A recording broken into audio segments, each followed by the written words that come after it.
Berjumpa lagi dengan suara saya, Majulan Sukadi, di kanal YouTube Wow TV. Kanal berbagi cerita positif dan hal-hal baik berkaitan hidup yang kiranya layak untuk kita ceritakan. Teman-teman, pada hari ini saya ingin berbagi cerita. Hari ini dimana banyak sahabat baik saya yang mungkin pada minggu depan akan merayakan puasa. Sebagai seorang sahabat yang mungkin memiliki keyakinan berbeda, saya ingin juga memberikan penjelasan puasa berdasarkan agama yang saya anut. Puasa memang adalah sebuah tradisi atau ritual yang dalam setiap agama mungkin menjadi sebuah bagian. Jika dicek artinya dalam sebuah pengertian, puasa bisa kita artikan sebagai menahan diri dari sesuatu. Di sini bisa kita artikan sebagai menahan diri dari tidak makan dan minum pada saat-saat jam tertentu yang sudah ditentukan. Atau dalam pengertian yang lebih tinggi, puasa juga bisa kita artikan kita melatih diri, menahan diri untuk tidak melakukan perbuatan-perbuatan yang jahat atau perbuatan-perbuatan yang tidak berguna. Teman-teman, dalam kepercayaan saya, berpuasa memang dimengerti secara di sini saya menjelaskan berkaitan 8 sila yang biasanya dipraktekkan pada hari-hari tertentu, di hari Uposatha ataupun di hari-hari besar yang memang kita memiliki niat khusus atau niat baik untuk semoga keinginan kita terkabul. Puasa dalam pengertian agama saya biasanya kita berbicara berkaitan atas sila. Ata bisa artikan kita 8 dan sila adalah latihan kemoralan. Latihan kemoralan di sini kita dianjurkan pada saat hari-hari Uposatha atau hari-hari besar, kita diusahakan untuk satu, tidak terlibat dalam hal-hal yang berkaitan menyakiti makhluk hidup, tidak membunuh, tidak melakukan pelanggaran yang berkaitan menyakiti makhluk hidup ataupun yang melakukan pembunuhan terhadap mereka, karena kita berdoa semoga semua makhluk hidup berbahagia. Jangan sampai kita melakukan menyakiti makhluk lain dengan alasan untuk kebahagiaan kita sendiri. Yang kedua, kita tidak melibatkan diri untuk kegiatan yang memang bukan hak kita, bukan barang kita. Jadi kita tidak mengambilnya, kita tidak mencuri. Jika bisa malah kita memberi, banyak latihan memberi.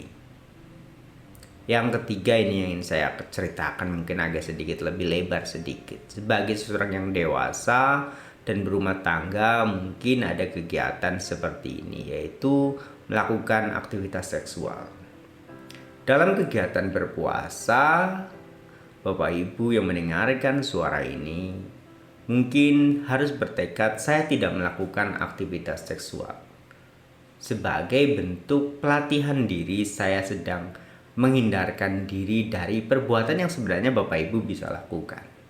Tapi dalam berpuasa memilih untuk tidak melakukannya. Yang selanjutnya yaitu saya melatih diri untuk menjauhi ucapan yang salah. Kita dalam berpuasa, dalam proses ibadah ini, kita berusaha untuk mengucapkan segala sesuatu yang baik, mengucapkan segala sesuatu yang bermanfaat, tidak terlibat dalam tindakan yang bukan tindakan, mungkin saya ingin katakan ini ucapan atau kata-kata yang memang tidak bermanfaat atau bohong. Bukan hanya kata-kata yang tidak bermanfaat atau bohong, tetapi ucapan kasar, ucapan yang memang hanya memenuhi mungkin saya bisa katakan ya nafsu dalam diri, kepuasan dalam ego dalam diri yang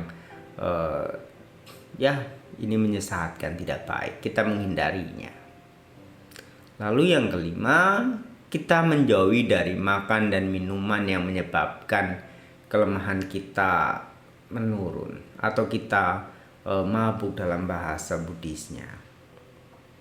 Teman-teman, itu dalam Pancasila menjelaskan banyak hal berkaitan ini.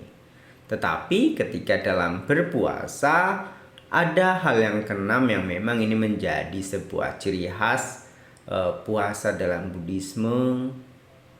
Kita tidak mengkonsumsi makan dan minuman setelah lewat tengah hari. Wikala Bojjhanga, kita tidak makan dan minum setelah lewat tengah hari.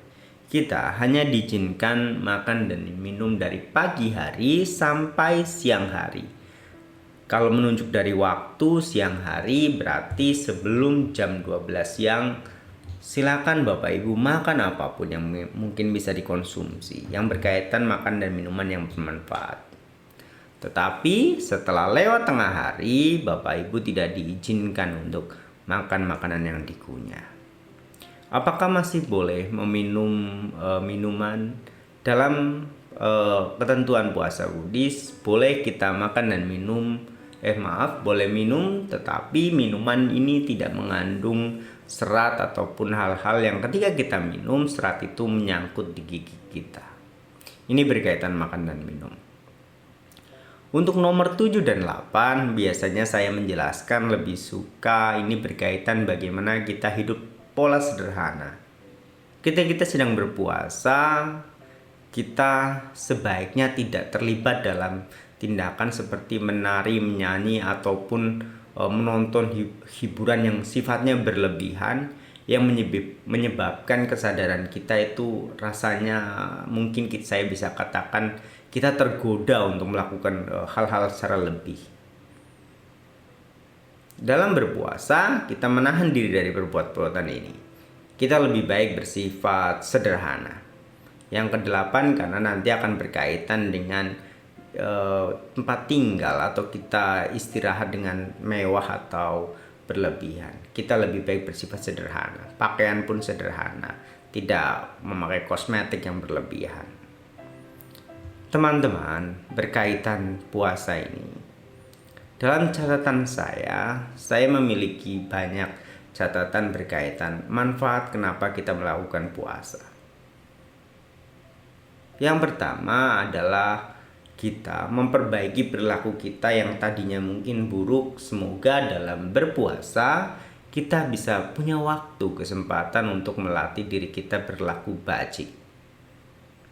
Yang kedua, semoga ketenangan hidup kita menjadi lebih, karena kita memiliki konsentrasi lebih dalam waktu yang sedang kita jalani.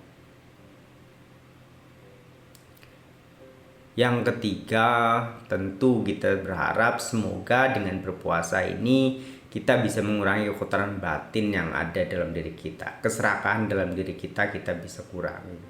Dan nantinya berkah dari puasa yang sedang kita lakukan mengantarkan kita ke hal-hal baik.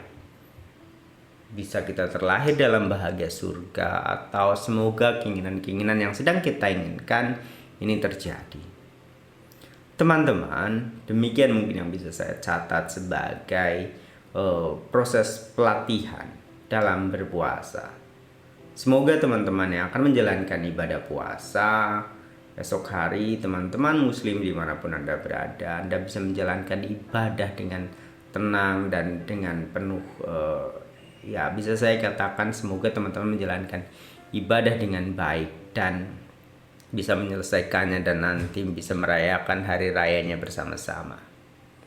Demikian yang bisa saya katakan. Terima kasih. Salam.